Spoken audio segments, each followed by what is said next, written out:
ये important title है कि आर्म्ड फोर्सेस के द्वारा इंटीग्रेटेड कमांड स्ट्रक्चर प्लान करने के लिए वाइस सीडीएस यानी चीफ ऑफ डिफेंस स्टाफ और डिप्टी सीडीएस के रोल के लिए हाल ही में एक नोटिफिकेशन निकाल दिया गया है। हाल ही में, ये बहुत इंपॉर्टेंट टाइटल है, मैं फिर से कह रहा हूं, आप ये समझिएगा कि जो थिएटर कमांड है उसके लिए यह खबर बहुत बड़ी खबर है। थिएटर कमांड की तरफ आगे बढ़ूंगा, इससे पहले मैं आपसे कुछ बेसिक क्वेश्चन पूछ लेता हूं। बताइए, भारत में वर्तमान में कितनी थिएटर कमांड चल रही हैं? कमेंट बॉक्स में जवाब दे दीजिए, नंबर 1। नंबर दूसरा, भारत की आर्मी, नेवी और एयरफोर्स, इनकी कुल मिलाकर कितनी कमांड हैं? आप इनका जवाब देंगे तब तक मैं आपको यह सुर्खी समझाता हूं। सुर्खी यह है कि भारत इंटीग्रेटेड कमांड्स, इंटीग्रेटेड मतलब थल सेना, मतलब आर्मी, नेवी और एयरफोर्स, इन तीनों को एक साथ मिलाकर, सबको एक साथ नहीं, इनमें से कुछ कुछ लोगों को चयनित करके अलग तरह से तीनों को मिक्स करके एक कमांड बनाने का विचार कर रही है लंबे समय से। इसी कमांड में, कमांड तो ऑलरेडी चल भी रही हैं, और कमांड बनते समय उनमें कौन से पद होंगे, उनका हाल ही में नोटिफिकेशन आया है। ठीक है, हाँ जी, आंसर्स आने लग गए। 17, 3, ध्यान से सुनिएगा, भारत के अंदर 2 तो थिएटर कमांड है और 17 कमांड है। आर्मी, नेवी, एयरफोर्स के पास कुल मिलाकर के 17 कमांड है और 2 थिएटर। 2 थिएटर में एक अंडमान निकोबार में थिएटर कमांड है। थिएटर का मतलब हुआ तीनों सत्ताएं मिलकर के, तीनों सेनाएं मिलकर के कमांड को कर रही हैं। और दूसरा एक स्ट्रेटेजिक कमांड और है हमारे पास, जो न्यूक्लियर वेपन को ऑपरेट करती है, तीनों से मिलकर के काम करती है वो। ठीक है, अब हम लोग क्या कर रहे हैं, सेशन में आगे बढ़ते हैं और आपको बताते हैं डिफेंस बहुत ज्यादा इंपॉर्टेंट है देश के लिए, इसी कारण से हम लोग एकीकृत थिएटर कमांड की बात कर रहे हैं।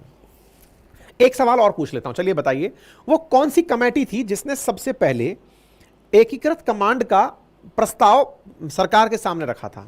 कौन सी कमेटी थी, जल्दी से बताइए। मैं पहले कह दे रहा हूं, वो शाकितकर कमेटी नहीं थी। शाकितकर कमेटी सीडीएस का सुझाव दी थी। बताइए, कमेंट बॉक्स में बताइए, ताकि आप इस चीज से खुद से कनेक्ट करते चले जाएंगे। तो एकीकृत थिएटर कमांड की चर्चा हम क्यों कर रहे हैं? आर्मी, एवी और एयरफोर्स को मिला करके असल में क्या हुआ ना, इसको ऐसे समझिए। 1971 का जो वॉर था इंडिया का, जो पाकिस्तान के खिलाफ था, जिसमें पाकिस्तान को तोड़कर हमने 2 देश बना दिए, बांग्लादेश जिसमें से हमने आजाद करा दिया, वो जो युद्ध था 1971 का, उस 1971 के वॉर में भारत ने पहली बार तीनों सेनाओं का बेहतरीन कोऑर्डिनेशन देखा था। एयरफोर्स भी गोले बरसा रही थी, थल सेना भी जमीन से जा रही थी, और नौसेना उधर से लेकर के बंगाल की खाड़ी में आकर के पूर्वी पाकिस्तान के सामने खड़ी थी। इन तीनों का जो बेहतरीन कोऑर्डिनेशन था, इस कोऑर्डिनेशन से भारत तो अचंभित हुआ ही, क्योंकि हमने अपनी क्षमताएं खुद ने इतनी जबरदस्त तरीके से देख ली थी, लेकिन हमने दुनिया को भी ऑब्जर्व किया तो पता लगाया कि यार ये सब लोग इसी कोऑर्डिनेशन से चलते हैं। अदरवाइज होता क्या है कि आर्मी में क्या चल रहा है एयरफोर्स को नहीं पता है, एयरफोर्स में क्या चल रहा है नौसेना को नहीं पता है, और ये सब लोग अपने अपने पदक्रम में अपने अपने तरीके से सेटल्ड हैं। तीनों के बीच में युद्ध के समय कम्युनिकेट कौन करेगा, कम्युनिकेट कौन करेगा, इन तीनों को आपस में एक दूसरे से कनेक्ट कौन करेगा? फिर आप कहेंगे सर वो तो रक्षा मंत्री का काम है ना, वो तीनों को कम्युनिकेट करके बताएगा। तो रक्षा मंत्री क्या उस समय बैठ करके सबसे यही बात करता रहे कि सुनो यार वहां युद्ध हो गया है, एयरफोर्स वालों तुम वहां जाओ, अरे नेवी वालों तुम्हारा जहाज निकालो, या फिर ये करो? इसका मतलब ये तो बड़ी क्रिटिकल स्थिति बन गई। ठीक है, इसी तरह जब भारत में 1999 का कारगिल वॉर हुआ, तो कारगिल वॉर के ऊपर ही शाकितकर समिति बनी थी। उसमें यह बात पर बहुत ज्यादा फोकस किया गया कि सर अब समय आ गया है कि हमें इस विषय पर विचार करना चाहिए कि देश की तीनों सेनाओं का एक कोऑर्डिनेशन करके ऐसी एक कमांड विकसित कर ली जाए जो युद्ध के समय पर, जरूरी नहीं है जहां थल सेना को लड़ना है वहां थल सेना चली जाएगी, जहां एयरफोर्स को लड़ना है वहां एयरफोर्स चली जाएगी, नेवी को लड़ना है वहां नेवी चली जाएगी, लेकिन कम से कम एक कमांड तीनों के बीच मिलकर ऐसी तो रहे जिसको जब जरूरत पड़े इंप्लीमेंट किया जा सके। और बोले एक नहीं, ऐसी 3 कमांड हमें चाहिए। तो 3 कमांड की कहां चर्चा हो रही है साथियों? जो सुर्खी निकल कर आई है उसमें 3 कमांड बनाने की चर्चा, 2 तो ऑलरेडी है, एक अंडमान निकोबार में चल रही है और एक स्ट्रेटेजिक फोर्स है जो हमारी न्यूक्लियर बॉम्ब को चलाती है। 3 और बनाने की बात चल रही है, थिएटर कमांड, तीनों को मिलकर बनने वाली कमांड थिएटर कमांड। कहां कहां पे? एक जयपुर में बनाए जाने की बात, जहां पर वेस्टर्न कमांड ऑलरेडी चलती है आर्मी की, वहां पर जयपुर के अंदर थिएटर कमांड बना दो, यानी कि नेवी और एयरफोर्स सब यहीं से कोऑर्डिनेट होंगे। अब आप कहेंगे जयपुर में क्या समुंदर है क्या जहां पर इस तरह से फैसले लिए जा सकेंगे? समुद्र नहीं है। तो फिर क्या है, यहां पर मतलब जयपुर के अंदर तीनों सेनाओं को एक साथ खड़ा करके उनके अधिकारियों को तो लाया जा सकता है ना। बड़े जो अधिकारी हैं, तो बोले कौन से अधिकारी आएंगे? मैंने कहा भाई चीफ ऑफ डिफेंस स्टाफ, वो तो सारी सेनाओं को आपस में कोऑर्डिनेट करने का काम कर रहा है, लेकिन थिएटर कमांड के अंदर deputy chief of defence staff या फिर vice chief of defence staff, वो उसे ऑपरेट करेगा। तो आप कहेंगे कि ये कहां से आ गया vice chief of defence staff? ये जो सुर्खी है ना, वो इसी vice defence chief of defence staff की है।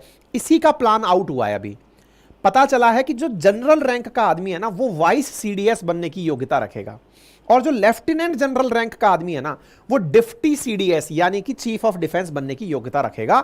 और इस प्रकार से ये कमांड बनाई जाएंगी। अगर आप सुर्खी देखें तो जयपुर, लखनऊ और कोयंबटूर 3 जगह पर थिएटर कमांड बनाने की बात की गई है।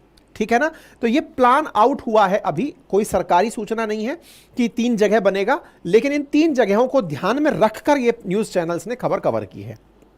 जयपुर में बनेगा, लखनऊ में बनेगा और कोयंबटूर के अंदर बनेगा।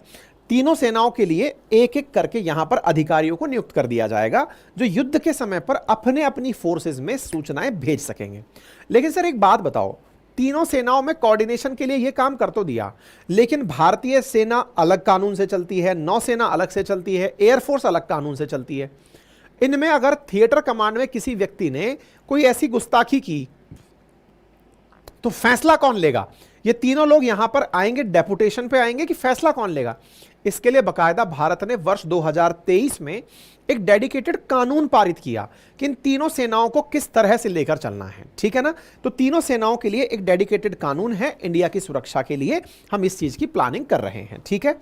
क्या ये थिएटर कमांड हमारी ही कल्पना है या किसी और ने भी पहले से कर रखी है? मेरे प्यारे साथियों, अमेरिका के ऑलरेडी पास में 11 थिएटर कमांड है, चीन के पास 5 थिएटर कमांड है। ठीक है ना।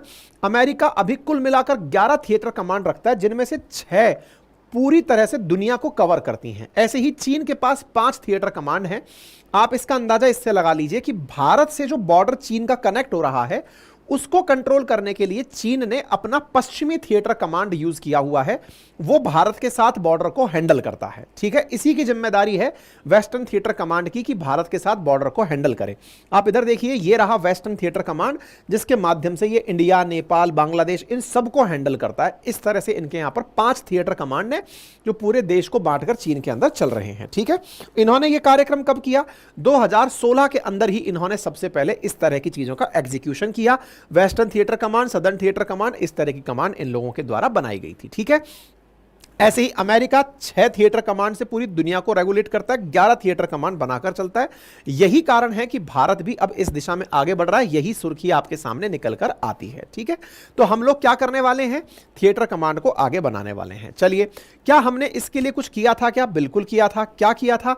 इंटीग्रेटेड थिएटर कमांड के लिए बकायदा हमने तीनों सेनाओं को डिसिप्लिन में रखने के लिए एक कानून पारित करवाया था 2023 के अंदर। फिलहाल भारत के अंदर 3 से 4 थिएटर कमांड बनाने का जो विचार चल रहा है, उसमें नेतृत्वकर्ता हर कमांड का एक 3 सितारा अधिकारी को सौंपने की बात चल रही है। लेफ्टिनेंट जनरल, एयर मार्शल या वाइस एडमिरल रैंक का आदमी रखा जाएगा। भारत की सेना में कितनी कमांड है? कुल मिलाकर फिलहाल 17 कमांड है, जिनमें से थल सेना के पास 7 हैं, वायुसेना के पास 7 हैं और नौसेना के पास 3 हैं। कौन कौन सी 7 हैं? तो एक बार के लिए देखिए, तीनों के अंदर थोड़े से फैक्ट्स और जान लीजिए। हमारी जो थल सेना है, उसमें वर्तमान के अंदर जनरल मनोज पांडे, वायुसेना के अंदर वीआर चौधरी और नौसेना के अंदर दिनेश के त्रिपाठी। और इन तीनों को हेड करने वाले कौन है? सीडीएस। सीडीएस कौन है हमारे वर्तमान के अंदर? कमेंट बॉक्स में बता दीजिए। इसी प्रकार से भारतीय सेना की जो कमान है, उसमें थल सेना के पास में ये 7 कमांड है। ये याद रखने वाले फैक्ट्स हैं भाई। भारतीय थल सेना के पास 7, वायुसेना के पास 7 और जल सेना के पास में 3 कमांड है। ठीक है ना। अच्छा, इसके अलावा मेरे प्यारे साथियों, हमने यहां पर 3 कमांड, इसके साथ साथ में हमारे भारतीय वायुसेना के भी 7 कमांड है। 7 कमांड के मुख्यालय कहां कहां पर हैं, ये मैंने आपको बता दिया। ऐसे ही भारतीय नौसेना के 3 कमांड हैं, जिनके मुख्यालय कहां हैं। इन 17 कमांड से मिलकर के 3 कमांड एकीकृत बनाने का बात चल रहा है। ऐसे ही कोस्ट गार्ड के भी अपने कमांड हैं, जिनके मुख्यालय अलग अलग जगह पर बने हुए हैं। ठीक है। तो उम्मीद है कि आप लोगों को यह बात अच्छे से समझ में आ गई हो, किस प्रकार से हम लोग इस बारे में चर्चा कर रहे हैं। भारत के पहले सीडीएस बने थे जनरल विपिन रावत, लेकिन इनकी एक दुर्घटना में मौत हो गई थी। उसके बाद में दूसरे chief of defence staff Bharat के वर्तमान में जनरल अनिल चौहान हैं, जो कि इस समय इस पूरे कार्यभार की देखभाल कर रहे हैं। ठीक है, अगर हमारे देश के अंदर ऑफिसर्स की बात की जाए तो इंडियन आर्मी में जो सबसे ऊंचा ऑफिसर होता है वो जनरल रैंक का होता है, नेवी में एडमिरल होता है और एयरफोर्स में एयर चीफ मार्शल होता है। चर्चा की जा रही है कि जब थिएटर कमांड बनेंगी तो थिएटर कमांड में हो सकता है कि इसी रैंक के अधिकारियों को वाइस सीडीएस बनाया जाएगा और इन लोगों को डिप्टी सीडीएस बनाया जाएगा, लेफ्टिनेंट जनरल, वाइस एडमिरल और एयर मार्शल। इस तरह की चर्चाएं फिलहाल चल रही हैं। कब कब कैसे कैसे इसकी व्याख्या हुई तो ये मैंने आप लोगों को पहले ही बता दी है।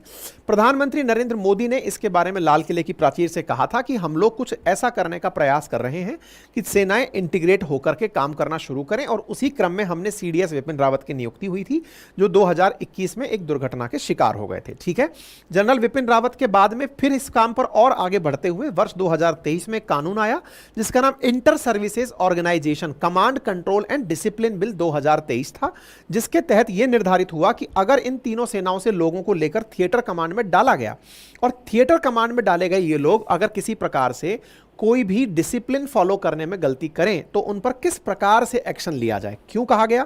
क्योंकि भारतीय सेना सेना अधिनियम 1950 से गवर्न होती है, नौसेना 1957 से गवर्न होती है और वायुसेना 1950 के अधिनियम से गवर्न होती है। तो थिएटर कमांड को गवर्न करने के लिए भी एक कानून जरूरी था, उसका नाम दिया गया 2023 लोक सेवा अंतर सेवा कमान नियंत्रण अनुशासन विधेयक। ठीक है, वर्तमान में इंटर सर्विसेज के लिए कानून तो आ चुका है। अब इसी कानून के तहत आगे बढ़ते हुए हम अपने यहां पर थिएटर कमांड्स को जल्दी ही हमारे देश में सुरक्षा के हिसाब से देख सकते हैं। अब एक बड़ा सवाल बनता है, सर ये ट्राई सर्विसेज का सिस्टम तो समझ में आया, लेकिन अब तक दिक्कत क्या आ रही है? दिक्कत यह आ रही है कि एयरफोर्स और नेवी और या कहिए तीनों सेनाएं अपनी अपनी तरफ से कुछ चीजों को लेकर रिजिड हैं। क्यों?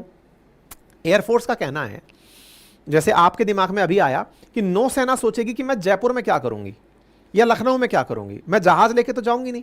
भाई ऑब्वियस ही बात है, मेरा काम समुंदर में है तो मैं वहां बैठ करके जबरदस्ती का एक टेक्निकल काम और बढ़ा ले रही हूं। आप मुझे आदेश दो, सीधा कम्युनिकेट करो, रक्षा मंत्री सीधा जनरल को बोले, उसके बाद में एग्जीक्यूशन हो जाएगा, या युद्ध के समय पर एक वॉर कैबिनेट बन जाए जो फैसला हो जाए। तो असल मायने में जो सेनाएं हैं ना, ऐसी एयरफोर्स कह रही है कि मेरे पास अभी इतने संसाधन ही नहीं है, मैं अपनी 7 कमांड चला रही हूं, 7 के साथ साथ मुझे फिर से 3 कमांड के अंदर और अपना इन्वेस्टमेंट देना होगा। तो ऐसी स्थिति में इतनी फोर्स भी तो होनी चाहिए जो 7 कमांड के साथ 3 अतिरिक्त कमांड में काम कर सके। तो 3 अतिरिक्त कमांड के लिए संसाधन का विकास जरूरी है। तो सब अपनी अपनी तरफ से कुछ प्रो एंड कॉन्स लेकर बैठे हुए हैं, लेकिन धीरे धीरे जब मुद्दे होते हैं तो ही चीजें रिजॉल्व होती हैं, और अगर रिजॉल्व होती हैं तो भारत आगे चल करके अंडमान निकोबार की तरह ही हमारे मतलब इस तरह की एक कमांड और बना लेगा। उम्मीद है कि आप तो सभी तरह से सारी बातें समझ में आ गई होंगी।